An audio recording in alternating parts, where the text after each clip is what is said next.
की अर्चना करेंगे। नमः श्री वर्धमानाय निर्धूति कैलात्मने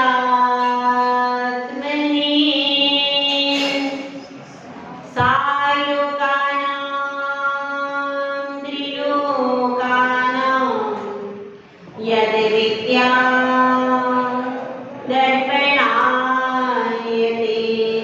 यद विद्या दर्पणायते।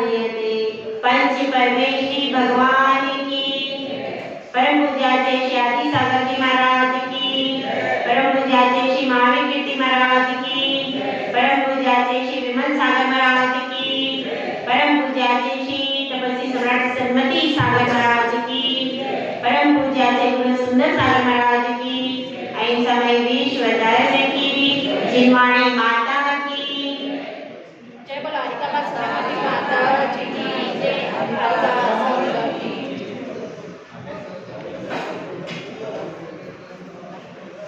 एक सांप डस लेता है तो क्या होता है?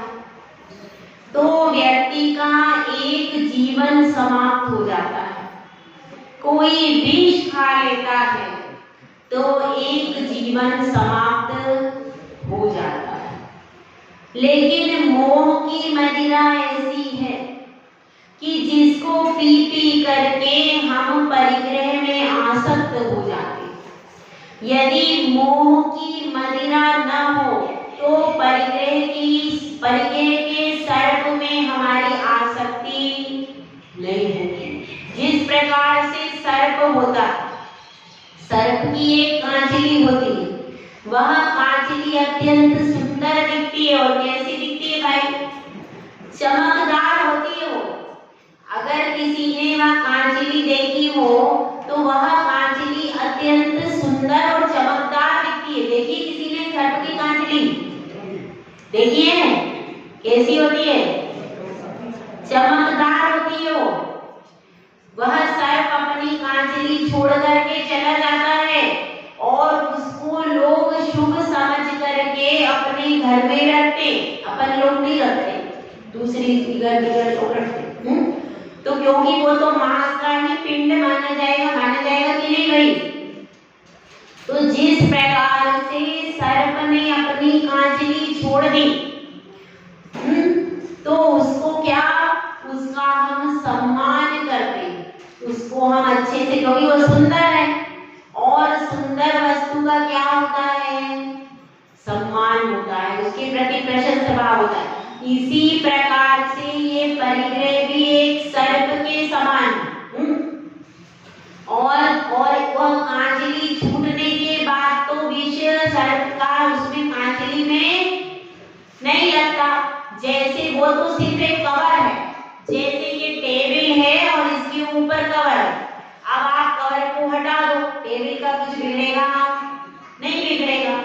बाद में समय पर वह दूसरी कांचली आ जाती है उसके शरीर पर, क्योंकि बॉडी की 7 परतें होती है। ऐसे ही सर्प अपनी कांचली छोड़ देता है, थोड़ी समय बाद उसके बाद दोबारा कांचली उसके शरीर पर दोबारा कवर आ जाता है।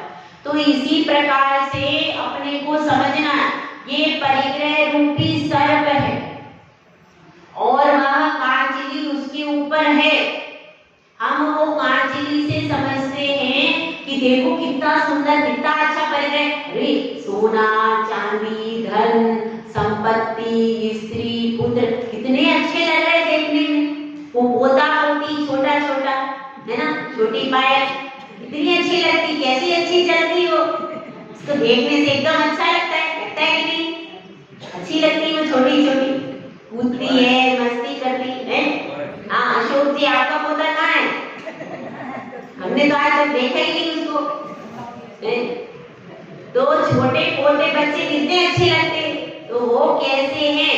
वो अपने को कैसे बहुत सुंदर सुंदर लग रहे हैं, देखने में चमकदार लग रहे, लेकिन वो कैसा है? जैसे सर्प की कांचली है भाई। अगर आप सर्प की कांचली है, वह बाहर से अच्छी दिखती है लेकिन अंदर से सर्प बैठा उसमें, तो वह कभी भी डंक मार देगा। इसी प्रकार से एक परिग्रह कैसा है? सर्प के समान है। ये सारा धन संपत्ति भवन पुत्र मित्र परिवार ये सर्प किसके समान है? सर्प की कांचली के समान है। बाहर से चमक दमक दिख रही है लेकिन अंदर से क्या है? अंदर से विष भरा हुआ है। और यदि हम इसको सम्मान करते तो क्या होता है? यह बाद में विष हमको डस लेता है। और जिसके पास सबसे ज्यादा परिग्रह होता है वो कौन होता है? चक्रवर्ती। उसके पास सबसे ज्यादा परिग्रह होता है। इस कारण वो परिग्रह के कारण कहाँ जाता है? 7वें नरक में जाता है। अब देख लो आप सर्प की कैसी कितनी अच्छी लग रही। वो 96,000 रानियां 18 करोड़ घोड़े 360 रसोई वो सब बहुत अच्छे लग रहे हैं। सुंदर तो लग ही रहे थे। सब राज्यों की सुंदर सुंदर कन्याएं सोने चांदी हीरे मोती सब कुछ था ही नहीं। और 6 खंड का राजा बन के बैठा। लेकिन फिर क्या हुआ? फिर उस सर्प की कांचली में लिपटा रहा सर्प दिखा नहीं तो क्या हुआ भाई? तो फिर उस सर्प ने डस लिया और वो कहाँ चला गया? 7वें नरक में। इसलिए आप सब कौन हो भाई? आप सब समझदार जी हो। आप सब समझदार हो। समझ जाओ ये सर्प की कांचली है। इसके अंदर सर्प बैठा है। और वह सर्प यदि अगर हम समझदार होंगे तो क्या करेंगे भाई? अगर समझदार होंगे तो उस सर्प को दूर से छोड़ देंगे।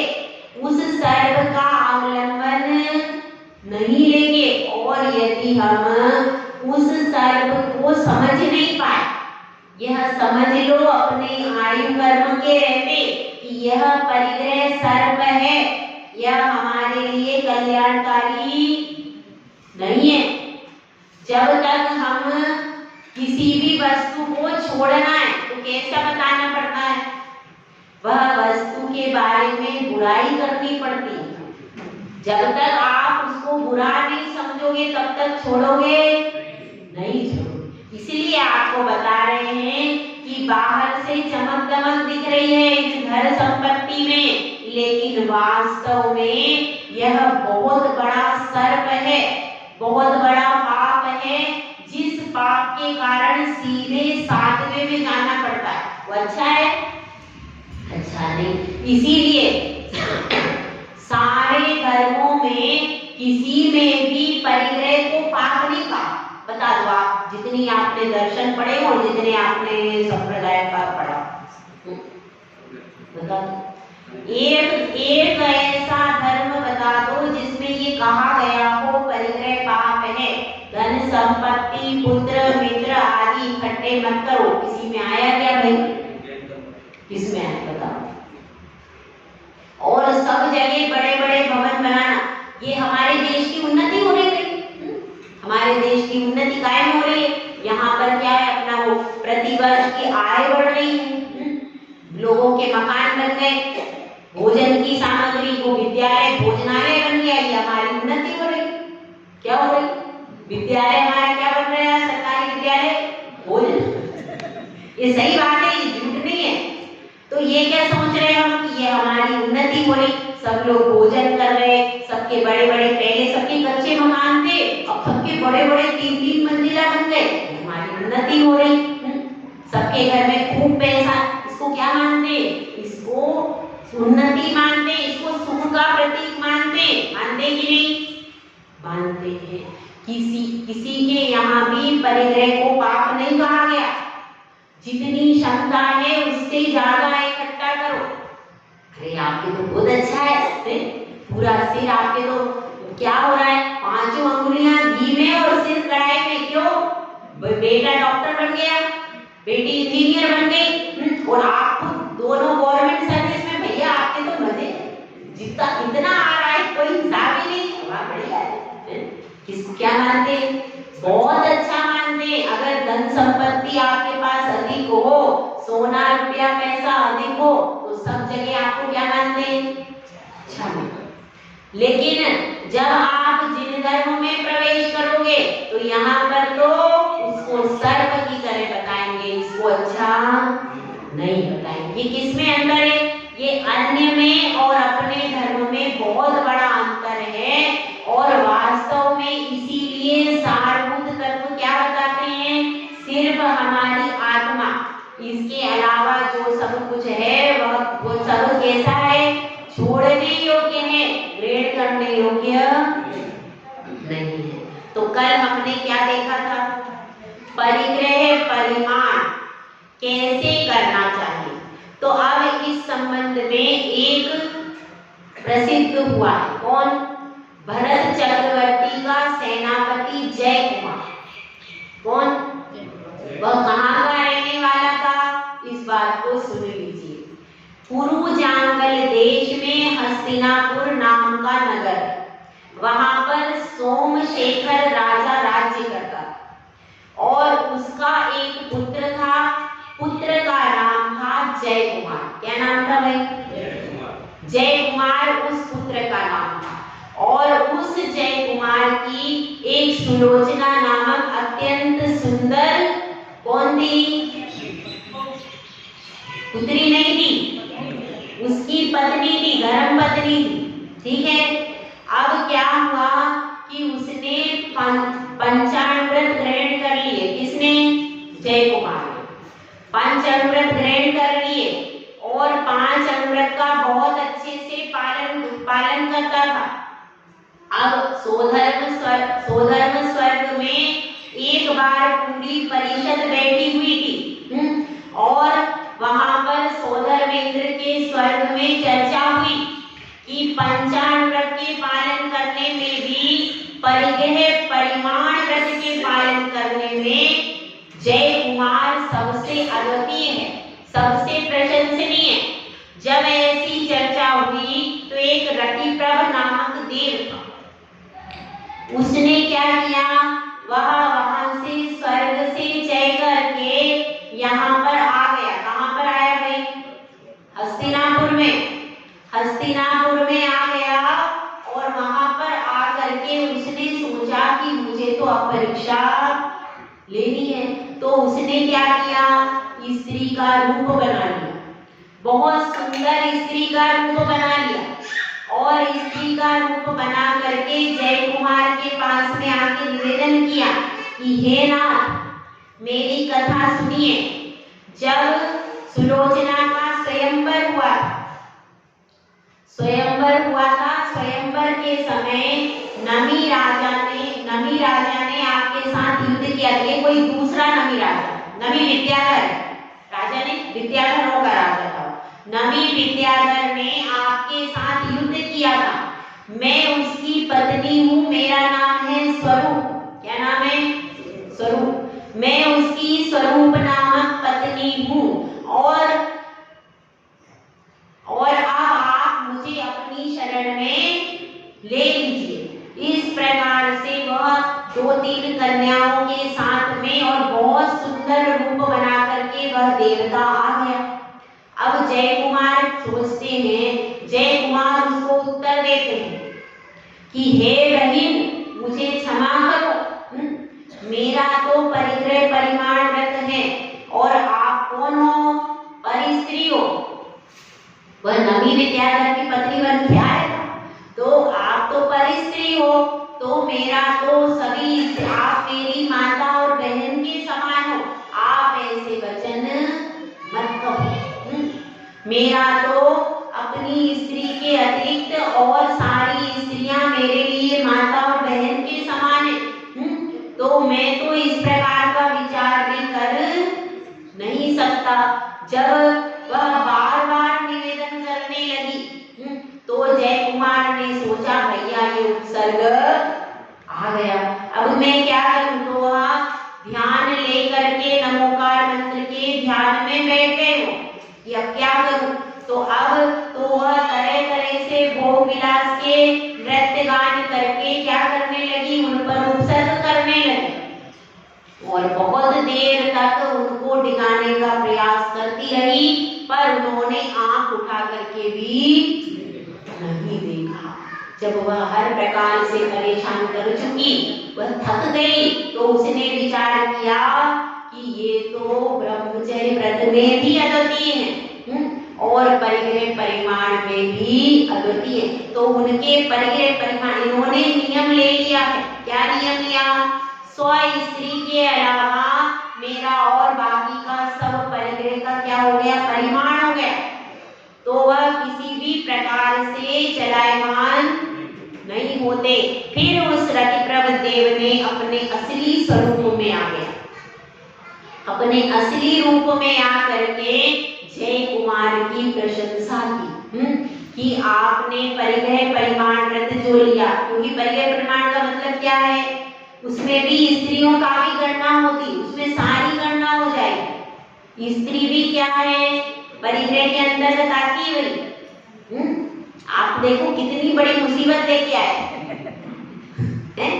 तो किसमें आती है? परिग्रह परिमाण में आती है स्त्री। तो स्त्रियों की भी सीमा होती है, जितनी स्त्रियों से विवाह हो गया, अगर आपने परिग्रह परिमाण व्रत ले लिया, तो जिन स्त्रियों से आपका विवाह हो गया उसके अतिरिक्त आप दूसरी को ला नहीं सकते। अब तो फैसिलिटी है ही नहीं, एक भी मुश्किल से मिलती।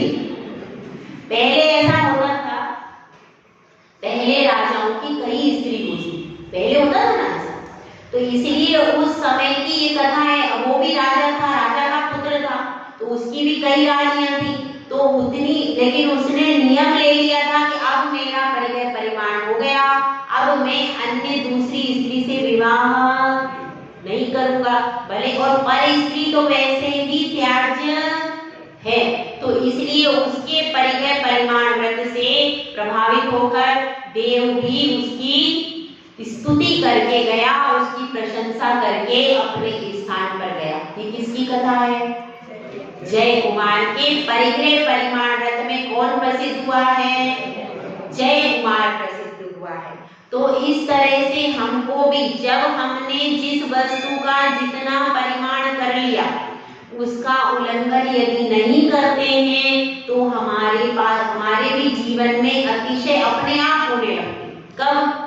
जब हम कठिन परिस्थिति में भी धैर्य को धारण करके अपने परिमाण का उल्लंघन नहीं करते। समझ में आ गई बात आपको? ठीक है, तो अब इसका परिग्रह परिमाण व्रत के अतिचार के बारे में पढ़ेंगे। अतिवाहनाति संग्रह विस्मय लोभाति भारवः नानी परिमति परिग्रहस्य च विक्षेपा पंचकलक्ष्यन्ते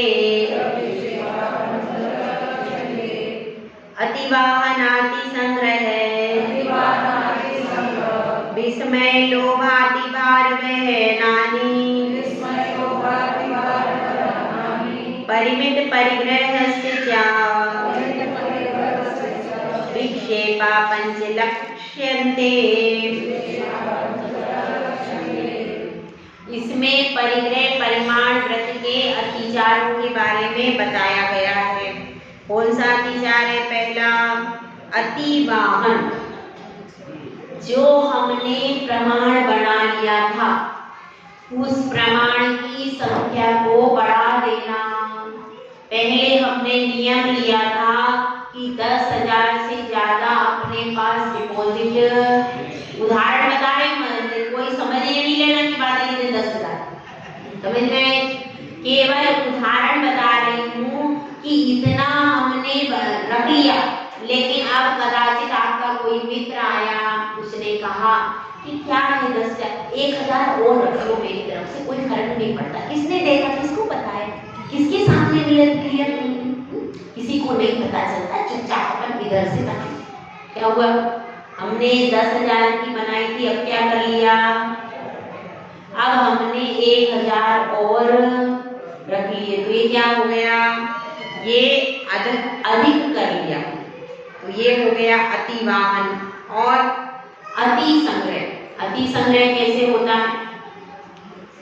जैसे कि हमारे पास जितनी संपत्ति थी, उस संपत्ति में भी अत्यधिक आसक्ति पूर्वक संग्रह करके रखने लगे, कि भाई देखो हमने परिमाण कर लिया है तो फिर हम ज्यादा ज्यादा संग्रह कर लेना, जितना परिमाण किया है तो उसका जितना आवश्यक है उससे अधिक संग्रह कर लेना। आवश्यकता हमको कितनी पीपे की झाड़ने के 4 कोठी में हमारा साल भर का पूरा काम हो जाता था, लेकिन अब हमने 10 कोठी का प्रमाण कर लिया तो हमारी तृष्णा बढ़ गई, तो हम 5 से 6 कोठी धान्य भर के रखने लगे। ये क्या हो गया? अति संग्रह। भले ही हमारा सामान सड़ जाए पर अति इकट्ठा करके रखेंगे। ये सब क्या है? अत्यधिक इकट्ठा करना। अब हमारी साड़ियां हैं पड़ी हुई है पेटी में, हाँ कल कहा था साड़ी का, शाम को किसी ने नहीं बताया, कितनी साड़ियां मेरी बता दूं, मेरी 2 ही है, क्योंकि मैं अपनी बता दूं तो आप लोगों को भी बताना चाहिए, लेकिन ठीक है। तो अब साड़ियां हैं, वो साड़ियां सड़ गई है, फट गई है, मेरी पुरानी साड़ी है, मेरी माँ ने दी है, पहन भी नहीं पा रहे, बिल्कुल जार हो रही हो, लेकिन मेरी मायके से आई है तो उसको संभाल ऐसा करते हैं लोग, ऐसा लोग करते हैं। पुरानी धरोहरें, पुरानी चीज जिनका उपयोग नहीं कर रहे, वो सब संग्रह करके रख लिया और उसको काउंट भी नहीं किया। तो ऐसा अति संग्रह का लोभ नहीं करना। जितना आपके घर में कबाड़ा भी पड़ा है तो भी उसका दोष लगेगा, भले ही आप उपयोग नहीं कर रहे, वो कबाड़े जैसा पड़ा है लेकिन उसका दोष। इसीलिए सब दीपावली के पहले ही अपना सब कबाड़ा निकाल देना, जिससे कम से कम दोष से तो बच जाए। उसके बाद क्या है? अतिवाहन। अतिवाहन का अर्थ ये भी है कि हमने परिमाण कर लिया कि भैया आप 10,000 से ज्यादा नहीं करना, तो क्या हुआ? 5 नौकर हैं, अब 5 नौकर पे 10 नौकर का भार लाद दिया। समझ में आई बात? कितने नौकर का परिमाण किया? 5। ठीक है, अब जरूरत हमारे को पड़ गई 10 की, तो क्या करेंगे आप? इसीलिए जितना आपके पास है उससे दुगना परिमाण रखवाते। कभी आपका बिजनेस बढ़ गया, आपको आवश्यकता पड़ी तो दुगने परिमाण में आपका एडजस्ट हो जाएगा, ऐसा होता है। और फिर एक परिस्थितिवश छूट भी रख सकते हैं कि कोई विशेष परिस्थिति हो गई, विशेष काम आ गया तो फिर हमारे को बढ़ाना पड़े तो उसमें छूट लेकर के रखें, तो फिर बढ़ाने पर भी दोष नहीं लगेगा। ठीक है, तो इस प्रकार से तो जैसे हमने 5 क्या किया, कोई काम हमारे शादी ब्याह का कोई काम आ गया, अब हमने नियम कर लिया है 10 के ऊपर नहीं रखेंगे। अब बहुत सारे लोग आ गए तो हमको जरूरत थी 20 की और हमने 20 का काम 10 से करा दिया। क्या हो गया? उनके ऊपर ओवरलोड हो गया, उन नौकरों के ऊपर। तो क्या हुआ?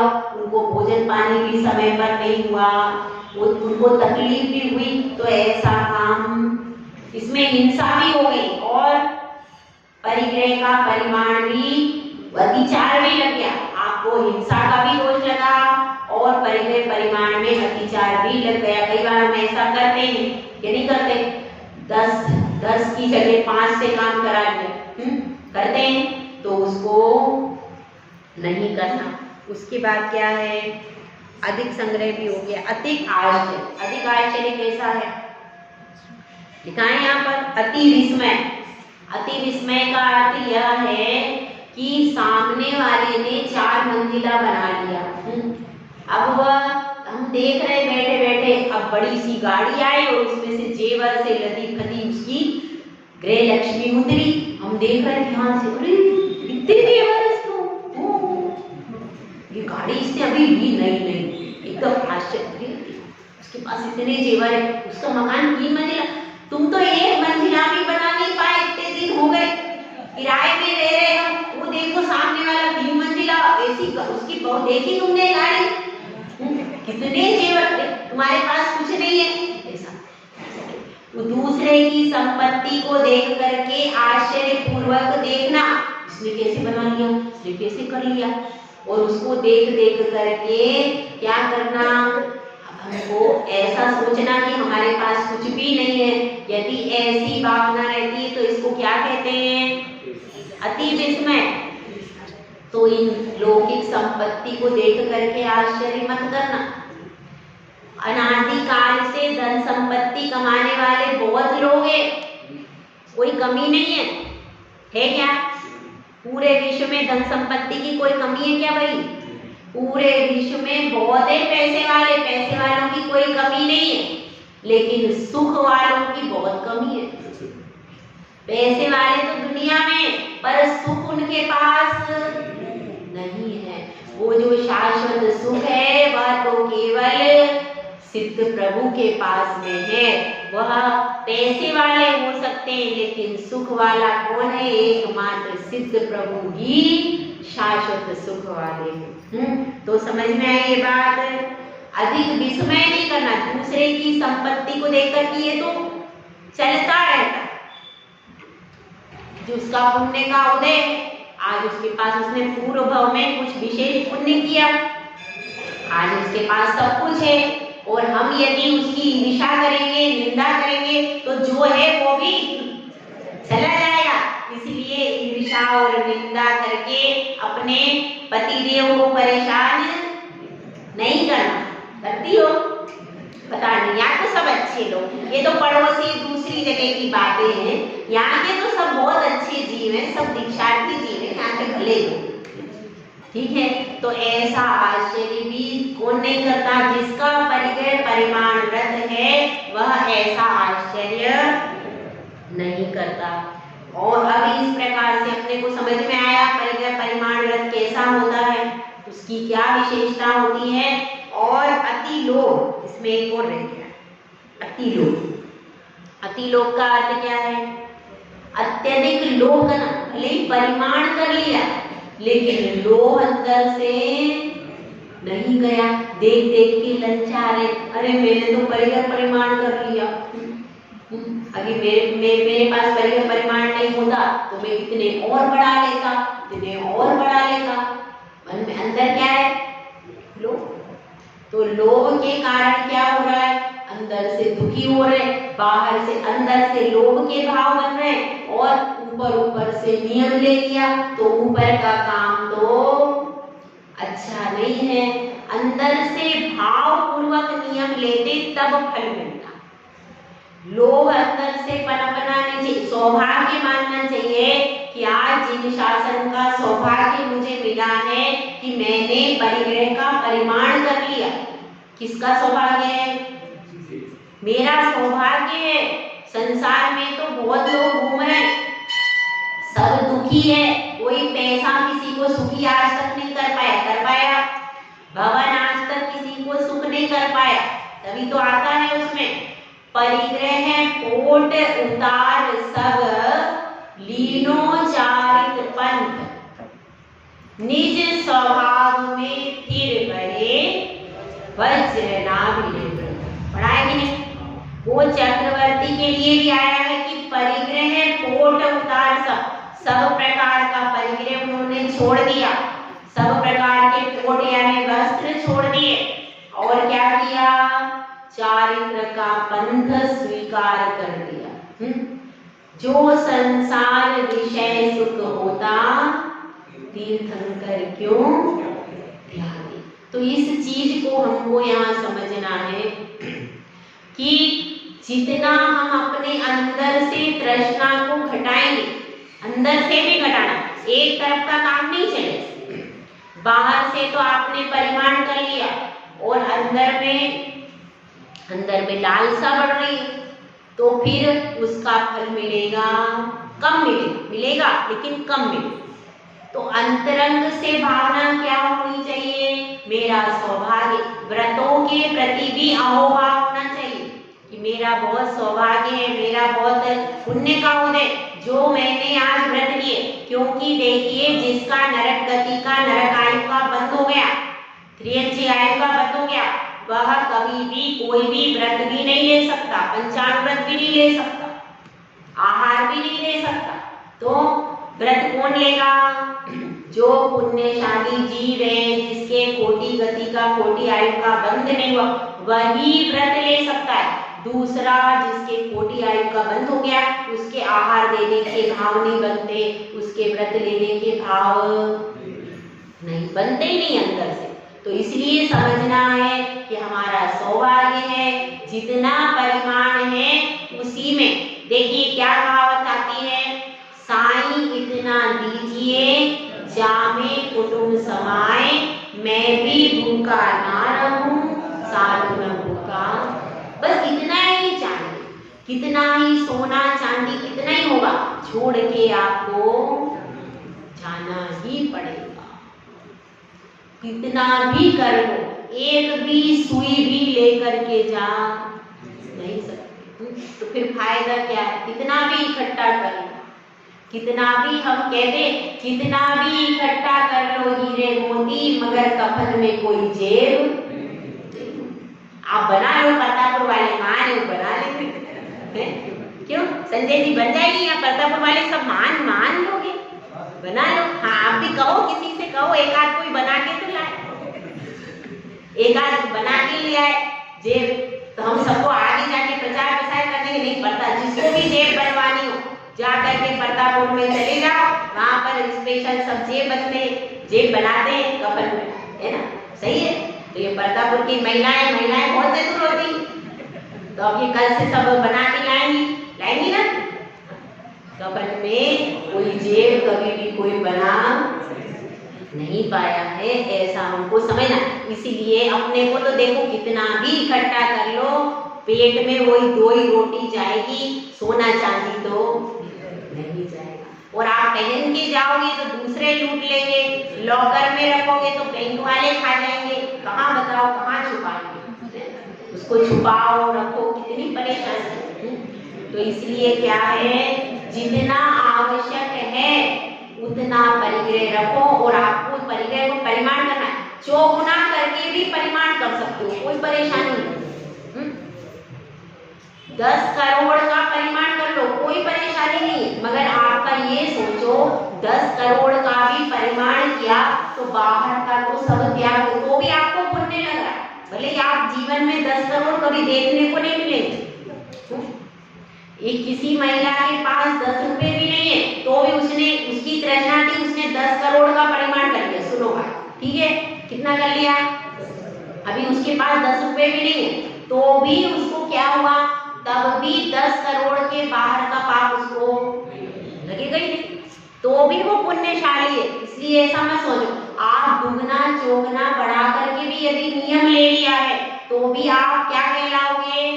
अनुव्रती कहलाओगे, अनुव्रती ही कहलाओगे। और फिर देखिए, नियम लेने के बाद अपने आप परिणाम बनते हैं और अपने आप सीमा बनती जाती है। एक बार नियम लेने की देर है, उसके बाद अपने आप क्या हो जाता है? अपने आप व्यक्ति घटाता जाता है, अपने आप आसक्ति धीरे धीरे कम हो जाता है। यदि भावपूर्वक यदि नियम लिया है तो आसक्ति फिर घटती जाती है। ठीक है, तो अब इसके बाद अगली गाथा देखते हैं। अब इसमें बता रहे हैं, जिन्होंने 5 अनुव्रतों को ग्रहण कर लिया उसका फल क्या मिलता है। अभी तक अपन ने क्या समझा था कि सम्यक दर्शन जिन्होंने धारण किया है उसका फल क्या मिलता है। अभी तक अपन ने यही समझा था कि नहीं? तो अब इसमें यह बता रहे हैं कि जिन्होंने 5 अनुव्रतों को धारण कर लिया, किस प्रकार से धारण किया भाई?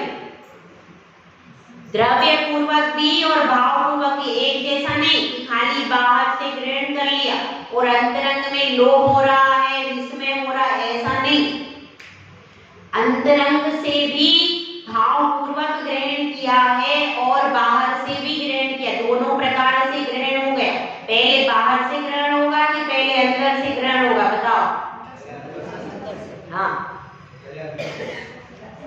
पहले भाव बनेंगे आपके, बिना भाव हुए तो आप ग्रहण कर ही नहीं पाओगे। लेकिन वो केवल भाव से ग्रहण हुआ, भाव से ग्रहण नहीं हुआ, वह केवल आपने विचार बनाया कि मुझे व्रत लेना है, फिर आप किसी उनके पास में जाओगे, वहां पर श्रीफल चढ़ाओगे, फिर उनको निवेदन करोगे कि हम व्रत लेना चाहते हैं। तो अभी क्या, अभी सिर्फ भाव बनाया कि आपने व्रत नहीं ली। फिर क्या करोगे, फिर वो महाराज आपको कह देंगे कि ठीक है, आपको आशीर्वाद है। क्या हो गया, जैसे उन्होंने अभी नहीं व्रत ग्रहण हुआ, फिर उसके बाद आपने 9 बार नमोकार मंत्र पढ़ा। अब क्या हुआ, अब आपने पहले द्रव्य से ग्रहण किए व्रत, उसके बाद फिर व्रत के योग्य भाव बनेंगे। जब आप घर से गए थे तब आप व्रती थे क्या भाई? नहीं थे। समझ में आई बात? घर से आप विचार बना के गए थे, आपके शुद्ध भाव विचार बन के गए। बस वहां पर गए, आपने श्रीफल चढ़ाया, फिर गुरुदेव ने आशीर्वाद दिया, आपने 9 बार नमोकार मंत्र पढ़ा। जब आपने 9 बार नमोकार मंत्र पढ़ा और क्या कहा गुरु से, आज से हम 5 अनुव्रतों का विधिवत पालन करेंगे, नियम लिया। फिर 9 बार नमोकार मंत्र पढ़ा। अब क्या हुआ, नियम बोलने के बाद और कायोत्सर्ग करने के बाद अब व्यवहार से आपने क्या किया, द्रव्य से आपने श्रीफल चढ़ाया, ये द्रव्य, ठीक है, श्रीफल चढ़ाया। उसके बाद फिर आपने वचन बोले, वो भी द्रव्य। उसके बाद कायोत्सर्ग किया, वो भी शरीर से हुआ है, वो भी क्या है, द्रव्य हुए। उसके बाद अंतरंग में परिणाम बाद में बनेंगे। समझ में आएगा? पहले द्रव्य लिंग, फिर भाव लिंग। पहले आपने केवल द्रव्य से कहा, वचनों से कहा, शरीर में पंचांग से नमस्कार किया, ठीक है, पंचांग से नमस्कार किया, श्रीफल चढ़ाए, यह सब किया, यह सब सारा द्रव्य है। उसके बाद अब क्या हुआ, फिर आपने अपने भाव भी उसी तरीके के बना लिए। अब घर परिवार से विरक्त रहने लगे, कार्य सब कर रहे, लेकिन एक विरक्ति अलग ही आगे, वह सारा विरक्ति चित्त हो गए, ज्यादा कषाय नहीं कर रहे, शांत भाव से रह रहे हैं और सबकी केवल अपना कर्तव्य मान कर कर रहे, अति आसक्ति रूप परिणाम नहीं है। जितना अपने मर्यादा करके आए उसके बाहर का विचार नहीं, ये सब क्या है, यह है आपका भावलिंग। एक श्रावक का बताया था चुल्लक जी ने, ये आपकी भाव है। तो ये भाव कब बनेंगे, जब आप द्रव्य से व्रती बन गए। द्रव्य से अभी व्रती नहीं बने, द्रव्य से जब आपने पंचामृत ग्रहण कर ली, तब आपके भाव बनेंगे किसके, अब पंचामृत के योग्य भाव बनेंगे। तो इसलिए तब आप क्या कहलाओगे, पंचामृत के धारी हैं, ऐसा आपको संज्ञा मिलेगी। ठीक है, तो केवल बाहर से व्रत लेने पर संज्ञा नहीं मिलती, बाहर से लोग आपको कह देंगे, जिन शासन की आज्ञा नहीं मिलेगी। जिन शासन आपको कब कहेगा पंचामृती, जब आपके अंतरंग से भी पंचामृत के प्रति आदर के भाव बनेंगे, तब जाकर के आप पंचामृती कहला, और उसका पालन भी करोगे। खाली श्रीफल भेंट कर दिया और आगे नहीं, उसका आप जीवन भर पालन भी करना। जैसे बच्चे को जन्म दे देते हो, बस हो जाता है क्या काम, उसको प्रतिपल संभालना पड़ता है। जब तक आप जिंदा रहते हो तब तक संभालना पड़ता है बच्चे को। पहले बच्चे को, फिर बहू को, फिर पोते को, फिर पोती को, फिर पोता बहू को, सबको संभालना पड़ता है। जैसे उसको संभालना पड़ता है, इसी तरह से जो नियम व्रत लेकर के आप आओगे तो उस नियम व्रत को भी संभालना पड़े। प्रतिपल ध्यान रखना है, कहीं मेरे मुंह से गलत शब्द तो नहीं निकल गए, कहीं मैंने किसी के प्रति कुदृष्टि तो नहीं, ये कौन संभालेगा, स्वयं को संभालना पड़ेगा। सारे परिणामों को स्वयं को संभालना प्रतिपल पड़ेगा। कहीं परिवार आया, कहीं मेरे मुंह से निंदा के वचन तो नहीं निकल गए, सारा संभालना पड़ेगा। तो अब बता रहे कि उसका फल क्या है, गाथा नहीं पड़ेगा। पंचाणुव्रत निधयो निरतिक्रमणा फलन्ति सुरलोकम् यत्रावधिरष्टगुणा दिव्य शरीरम च लभ्यन्ते। अब इसमें क्या कहना चाह रहे हैं कि 5 अनुव्रत रूपी निधि असली खजाना है कि भैया, वो तो सब नकली खजाना है। कौन सा? सोना चांदी आदि जो धन संपत्ति, वो नकली खजाना। असली खजाना आपका क्या है? 5 अनुव्रत, ये असली खजाना। निरतिक्रमणा, जो अनतिचार पूर्वक, जो उसमें अतिक्रम, व्यतिक्रम, अतिचार, अनाचार ये कुछ भी लगाता नहीं है, उसको क्या कहते हैं? निरतिक्रमणा। फलंती सुरलोकम, वह क्या करता है? यदि कोई निरतिचार पूर्वक पंचानुव्रत का पालन करता है तो वह क्या, उसका फल क्या है? सुरलोक। सुरलोक मतलब स्वर्ग। सुरलोक में जाता है यह नियम, उसके नीचे नहीं जाएगा। और सुरलोक में वो जाएगा अब यदि वह सम्यक दृष्टि, भावलिंग मतलब सम्यक दर्शन, तो यहाँ पर उसका अभी 5वां गुण स्थान नहीं है, ये समझ लेना। अभी तो उसका चतुर्थ गुण स्थान ही चल रहा है। पंचाव्रत चतुर्थ गुण स्थान में ही होते, यहाँ अभी 5वां चालू नहीं हुआ। यह केवल चतुर्थ स्थान की, क्योंकि यहाँ पर आचार्यों ने अष्ट मूल गुण में यह कहा है 5 अनुव्रत और 3 मकार का त्याग क्या है? अष्टमूल गुण। तो अष्टमूल गुण किसके होते हैं? सामान्य श्रावक के होते हैं। इसलिए यह पंचानुव्रत किसके हैं? सामान्य चतुर्थ गुण स्थान करती श्रावक के। तो आपका चतुर्थ गुण स्थान कब होगा?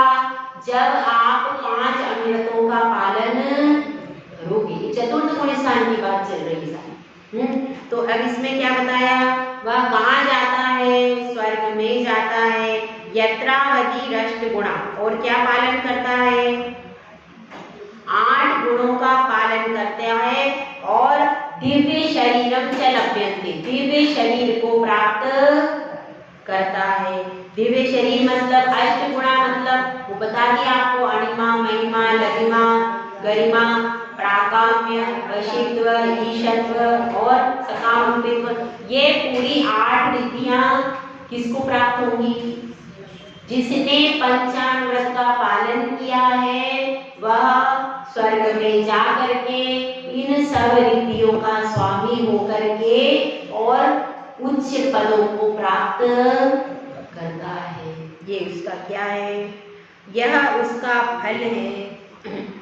तो अब इसमें देखिए, इसमें कई प्रकार की कथाएं आती हैं। ये कौन है? घड़ी बंद हो गई।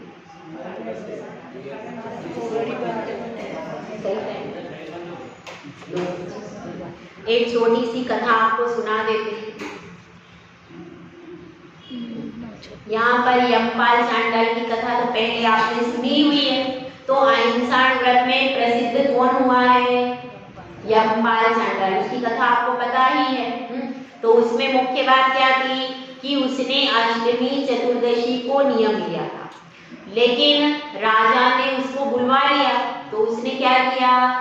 उसने फिर भी अपने नियम का पालन किया। राजा ने मृत्युदंड दिया, फिर भी उसने नियम का पालन किया। तो देवताओं ने आकर के, यदि उसको समुद्र में उसको भिगवा दिया, तो देवताओं ने आकर के उसे सिंहासन पर विराजमान कर दिया और उसकी स्तुति की, उसकी प्रशंसा की। तो क्यों हुई उसकी प्रशंसा? अहिंसा व्रत को पालन करने के कारण। केवल 1 दिन का पालन किया उसने। तो ये समझो 1 दिन का भी इतना पालन किया कि मृत्युदंड होने के बाद भी वह चलायमान नहीं हुआ। ये सोचने की बात है। उसका 1 दिन का नियम था, केवल चतुर्दशी का, केवल चतुर्दशी का नियम था। लेकिन उसको भी उसने कैसे पालन किया कि प्राण चले जाने की स्थिति हुई, समुद्र में फेंक दिया राजा ने, तो भी उसने अपने व्रत को छोड़ा। तो हमारे अंदर इतनी दृढ़ता है क्या भाई? हमारे अंदर जरा सा कोई विकल्प आया, तुरंत हम इधर उधर किधर भी चले जाते।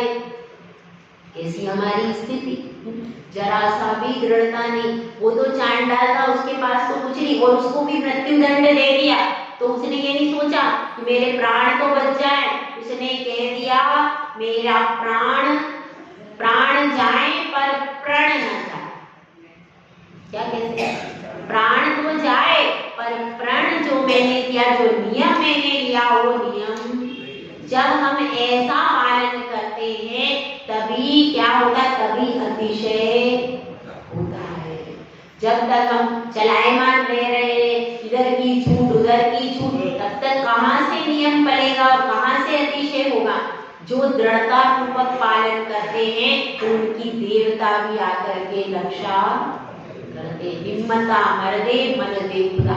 जो स्वयं पुरुष हिम्मत करता है, आगे बढ़ता है, पुरुषार्थ करता है, तो खुदा भी आकर के कहते हैं उसकी मदद करता है। जो खुद ही पुरुषार्थ नहीं करता तो उसकी कौन मदद? ठीक है ना? तो इस तरह से अपने को यह समझना है कि यह श्रावक के ही 5 अनुव्रत हैं। आप सब पालन कर ही रहे, कोई नई चीज नहीं, सिर्फ आपने विधि विधान से इनको लिया नहीं। ये सब आपने व्याख्यान सुना कि नहीं? ये सब आप पालन कर रहे हो ना? सीटी चलती है तो अपन क्या उसको मारने का संकल्प करते हैं क्या? नहीं करते। किसी के घर पे ताला तोड़ के कुछ चुराते हैं क्या? नहीं चुराते। और क्या नहीं करते? और क्या? और परिग्रह भी हमारे, सिर्फ परिग्रह अपने पास कम ही है, लेकिन हमने परिमाण, ये सब आप कर सकते हैं ना, ये कोई कठिन चीज तो नहीं है, कर सकते।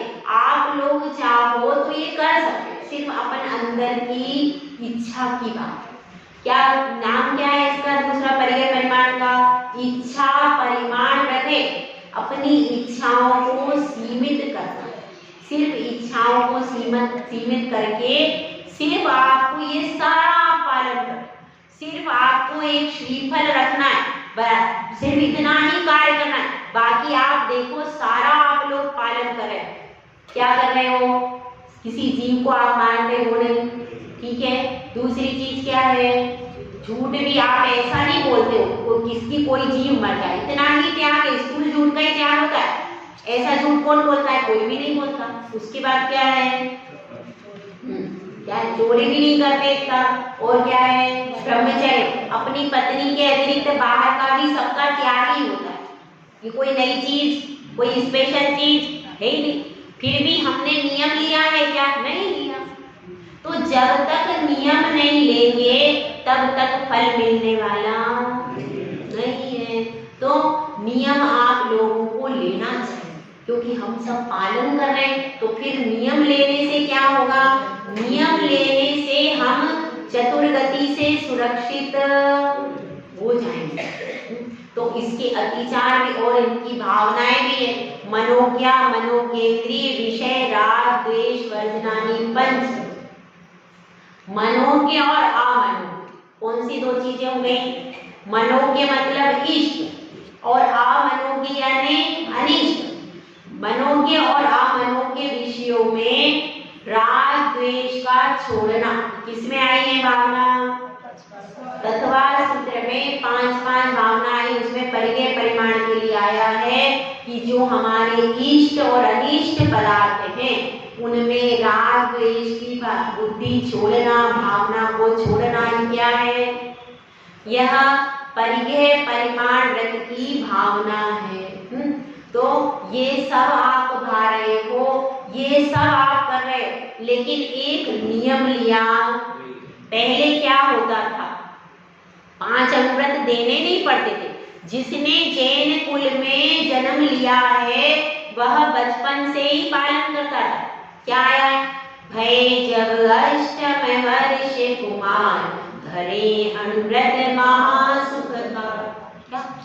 8 वर्ष में जब मंदिर चले जाते थे, 8 वर्ष के बाद उनका यज्ञोपवीत संस्कार होता था, जनेऊ संस्कार, उसके साथ पंचामृत देते थे। अभी श्रीपाल की क्वेश्चन में पूछा था, किसी ने भी सही से लिखा नहीं उसको।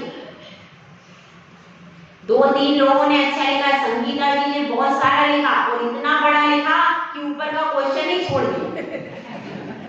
उसको पूरा लिख दिया, लेकिन ऊपर कहाँ शिक्षा पाई?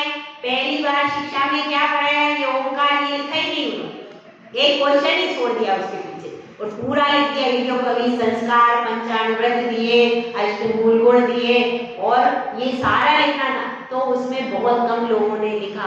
क्यों? हम जानते ही नहीं है कि 8 वर्ष में क्या देना चाहिए। हमने अपने बच्चे बच्चियों को कुछ संस्कार ही नहीं करवाए। 8 वर्ष में ही पंचामृत का नियम कर देते हैं और उसमें नियम कर देते हैं कि जो कुंवारे बच्चे हैं उनका नियम हो जाता है, जब तक विवाह नहीं होता तब तक आपके लिए समस्त स्त्रियां माता बहन के समान है। जो कन्याएं उनके लिए समस्त पुरुष पिता भाई के समान। वो 8 वर्ष से ही दिलाया जाता था पहले का नियम। पहले ऐसा होता था, नहीं था, पूजा में नहीं पढ़ते अपन। 8 वर्ष में ही उनको अनुव्रत दिला दिया जाता था, वो नियम करा दिया जाता था कि अब जब तक तुम्हारी पढ़ाई हो रही है, जब तक तुम्हारा विवाह नहीं होता, तब तक सब माता बहन के समान। उसी समय नियम हो जाता, आगे कोई बात होती ही नहीं थी। तो पहले अब क्या, हमने सारे हमारे संस्कार छोड़ दिए, इसीलिए इस तरह की घटनाएं घट रही कि वो तो बैकवर्ड है, वो तो पुरानी बात है, वो तो पहले होता था, अब वो तो हम आधुनिक है, ऐसा सोच लिया। तो पहले शील स्वाभाविक रूप से रहता था, उसके लिए कोई एक्स्ट्रा नियम देने की जरूरत नहीं रहती। क्यों? क्योंकि हमारे 5 वर्ष में सब कुछ आ जाता था, उसमें शील अपने आप बनता था, ऐसी स्थिति थी और हर चीज का परिमाण हो जाता था। 5 उसमें ही पूरा नियम वगैरह हो जाता था। 5 जरूरत 8 वर्ष से दी जाती। आप किसी को दिए गए? नहीं दिए। हमारे संस्कार हम भूलते जा रहे, इसीलिए सारी परेशानियां सामने आई। ठीक है, तो अपने को यह समझना है कि इनके स्वरूप को समझ करके हम अपने जीवन में उतारें, तभी इनको पढ़ने का फायदा है। नहीं तो पढ़ करके पोथी कोई फायदा। तो यह क्यों पढ़ा रही मैं कि आप लोगों को प्रैक्टिकली इनका आचरण अपने जीवन में उतारना है। अपने जीवन में जब उतारोगे तभी इसको पढ़ने का रियल फल आपको प्राप्त होगा। जय गुरु राजे सुंदर सागर महाराज की जय।